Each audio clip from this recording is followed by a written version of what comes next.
Welcome friends. आज हम लोग साधारण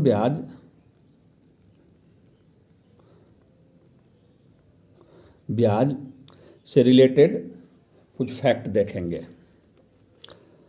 सिंपल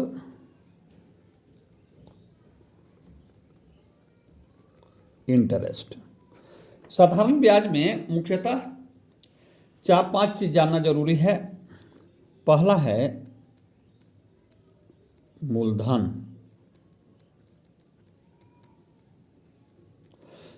मूलधन जिस राशि को कर्ज के रूप में दिया जाता है, बैंक दे या कोई व्यक्ति दूसरे व्यक्ति को दे, बैंक किसी संस्थान को दे, तो उस राशि को क्या बोलेंगे?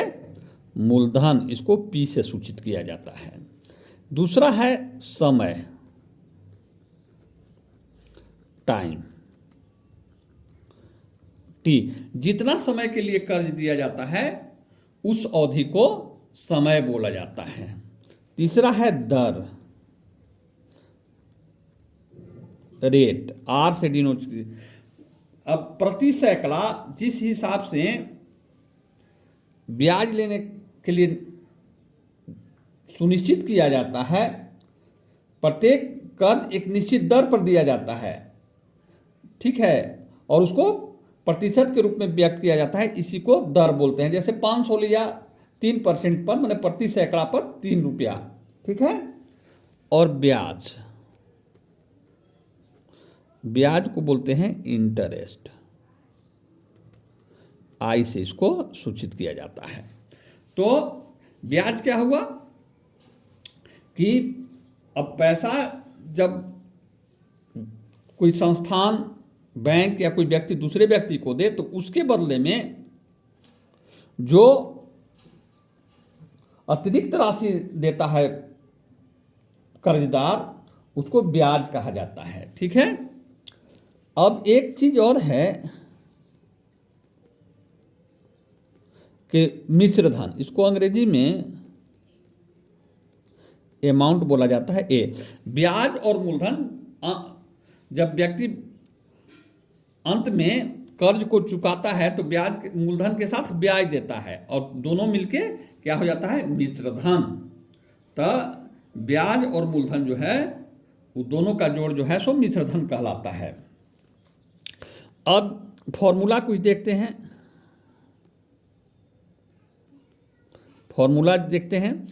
सिंपल ए बराबर पी प्लस आई, माने मिश्रधन बराबर, अभी मैं बोला कि मिश्रधन बराबर मूलधन प्लस ब्याज, ये हो गया।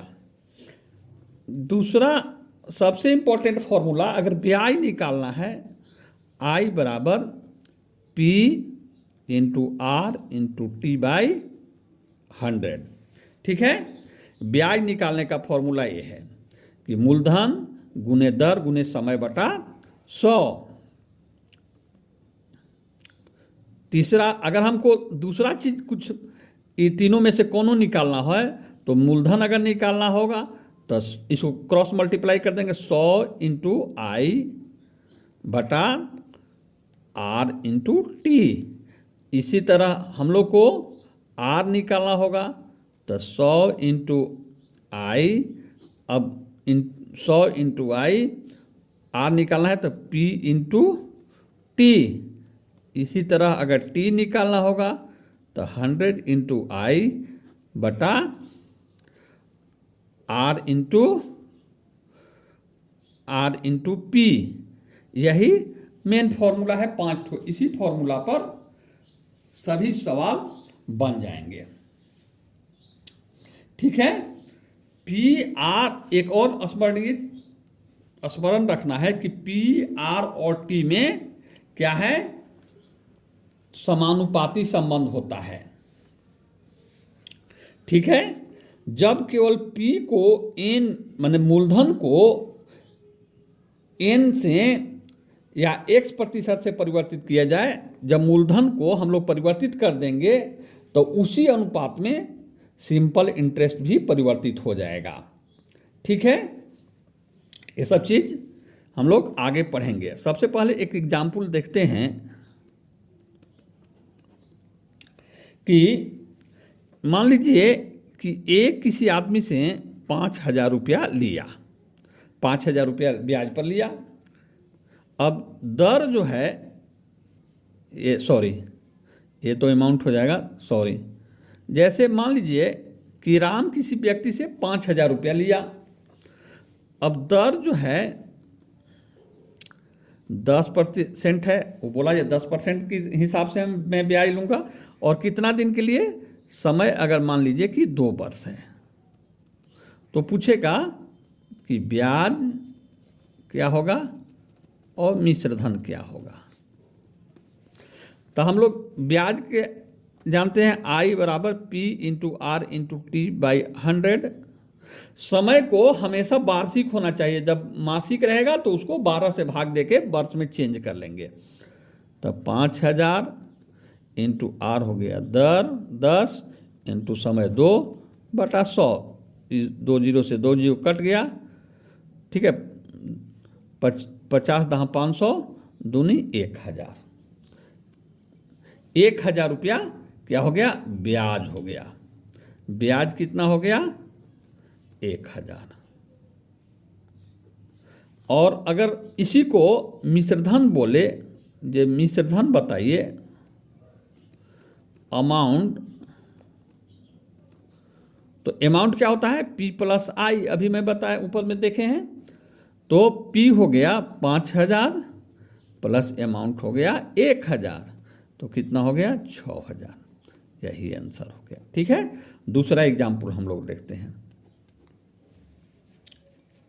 अब कहता है कि 400 रुपया मूलधन पर, मूलधन कितना है?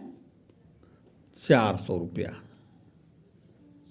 400 रुपये मूलधन पर कितने वर्षों में, अब हम लोग को कितने वर्षों में मैंने टाइम पूछ रहा है, कितने वर्षों में 5%, आर कितना दिया हुआ है? 5% की दर से साधारण ब्याज की राशि आई जो है सो 100 रुपया हो जाएगा, 100 रुपया हो जाएगा। तो हम लोग को निकालना है टी। तो टी बराबर क्या? टी बराबर क्या होता है? आई इंटू 100 बटा पी इंटू आर। आई हो गया 100 रुपया गुने 100, 100 रुपया बटा पी हो गया 400 रुपया इंटू आर हो गया 5, ठीक है। तो क्या कटेंगे? ये 2 जीरो से ये 2 जीरो काट दिए, 5 20 25 100, 4 5 20, कितना हो गया? 5%। दर क्या हो गया? 5%। इसी तरह से हम लोग अन्य प्रश्नों को हल करेंगे। और बाकी प्रश्न हम लोग जो टिपिकल परीक्षा में आते हैं, जैसे कोई राशि साधारण ब्याज की दर में 10 वर्ष में 2 गुना, तो कितने वर्ष में 4 गुना, इसी या अन्य प्रश्न अगला वीडियो में हम लोग देखेंगे। Thank you.